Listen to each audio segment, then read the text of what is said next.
last week on First Ladies Afraid. Okay. Because that's just where I stand. And I love that we can, understand that. You cheers to that? No, bitch, I'm not toasting to that shit. No, ain't nobody gonna bully a bully. So, I don't know. It might be out with the old and in with the new.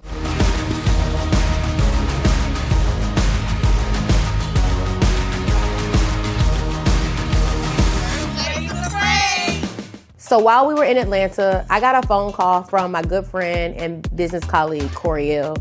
Coriel is a woman, she's an entrepreneur. She hosts podcasts, she has a channel on Roku, and it's called Grown Woman TV. So while we were in Atlanta, she graciously invited us to do her podcast called Girls Stop Playing. All the girls are excited.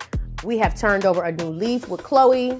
And of course, when I walk in the podcast space, I sit down and Coriel's like, so who's the new girl? So I tell her about Chloe, I told her about, Chloe's mishaps, and Chloe was standing right there.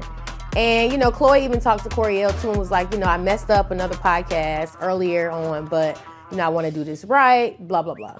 So Coriel was like, okay, cool, we looking forward to doing this podcast. That's my pitch. So I host this on the Canva and I type in like nurse practitioner. Yeah, go ahead, be weak, babe. So I type it to see you, when people fly to see you. When people, I don't know. When people, lo and fucking behold, not even 15 minutes later, Chloe strikes again. Chloe literally loses her marbles and she is laughing uncontrollably on Coriel's podcast for literally like 3 minutes, to the point where we had to cut the tape and give her 5 minutes to restart because she just could not control herself. To see you. Pause for the cause, because she's gonna be in the camera. You're gonna be in the shot. Yeah, so 2 shots. I'm trying to stop. Get it together. It's funny. Because she always, it's funny. What are you laughing at? She always plugs this thing. It makes me laugh.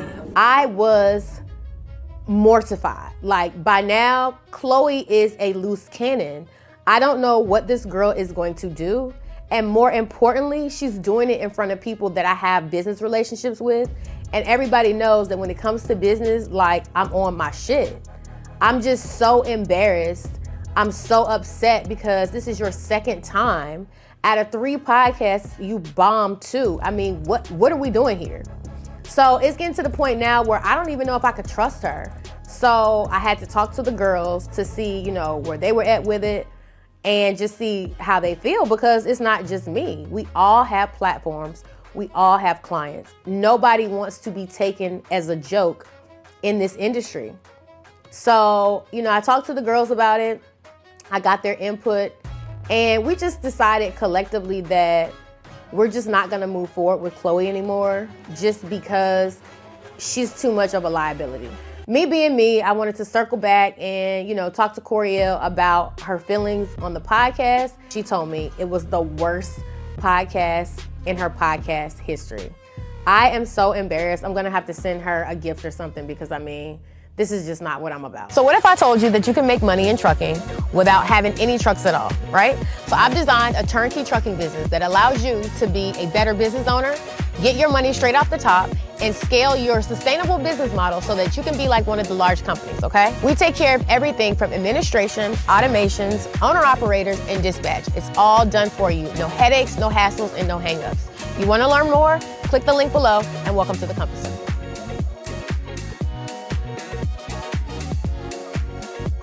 So one thing you might not know is when you run with different carriers, you're gonna get a rate confirmation.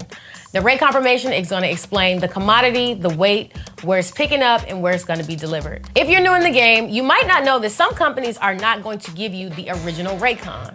What this looks like in real time is you may book a load with a certain broker, but the company that you're running for may modify that rate confirmation, and you may not be getting the full amount that you think you're getting.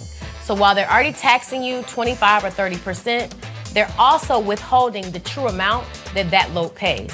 So here at the Compass Circle, we are transparent. We give you the actual rate con from the broker straight to you so you can see exactly what you're earning. Sign up now at www.thecompasscircle.com/lease or call our recruiting officers at 1-888-410-3147. First Ladies Afraid! So I'm not gonna lie, losing Chloe, you know, was something that I felt like I had to do. But every time you lose a player on your team, it does kind of dampen the morale. So I was pretty excited when Rico Hundo reached out to have us on the Hundo podcast in New York. So the girls and I pull up to New York City to do his podcast, and I got a surprise for them that they don't know about. So, like, that is corny. We need a shot. Listen, you knew she was gonna do this. Okay. We're not cutting any of that, by the way. Y'all feel that vibe? Yeah. They need to listen to you, huh? They do.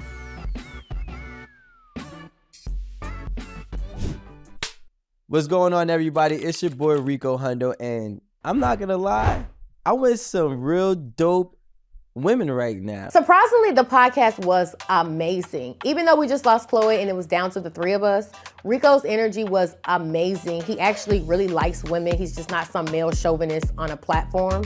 And I mean, the vibe was amazing. Shanti was like turned up, tapped in. Michelle was quick and witty per usual. And I think it was just the spark we needed to get things back on track and to really solidify the fact that we are our sister's keeper and we really do this and we got each other's back.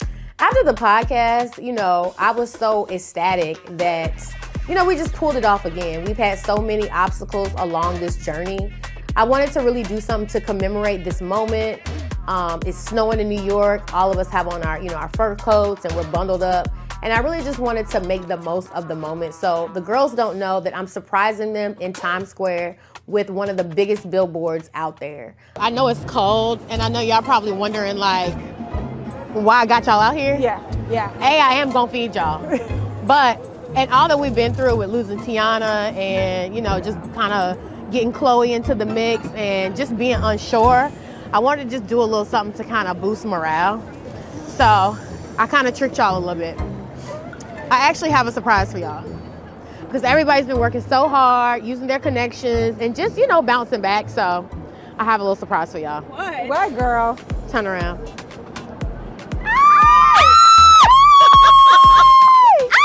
That's me. Come on, Chloe. Hard. So I'm not gonna lie, even though it was my surprise to be in Times Square with Shanti and Michelle and to see us up on this billboard, it was amazing. It was like the moment we've all been waiting for. And to share it with them after all this long time and just, you know, all the trials and tribulations we've gone through, I'm not gonna lie, that moment was something that I'll never forget. Putting this whole expo together has been quite the journey. But again, when I look to my right and to my left, I'm just that much more reassured because I have two solid women that I know are gonna be there with me, hell and high water. And I wouldn't have it any other way. I wouldn't wanna do it with anybody else. And I'm just more confident in the fact that I picked the right girls and we're going to pull this expo off. In my heart of hearts, I do still want 4 girls. And so I'm just gonna open it up to the world. We're gonna do this trucking expo as is. And if there, you know, is a girl out there that feels like she's in this industry and she's got what it takes, I'm gonna open up the trucking expo to let her come on in and sit with us.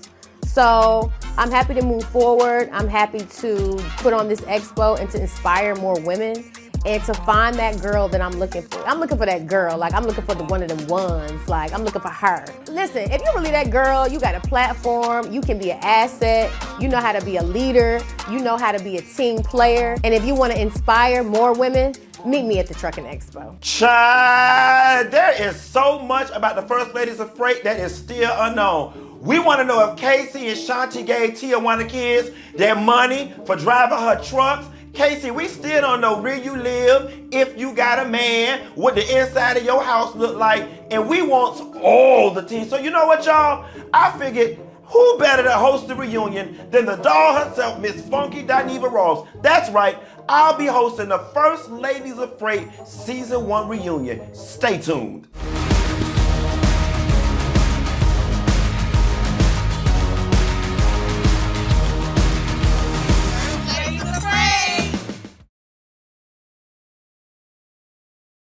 I've literally done some of the world's largest transportation projects. By trade, I'm a federal contractor, and that just means that I specifically sell my trucking goods and services to the government. Here's your opportunity to lease on with us.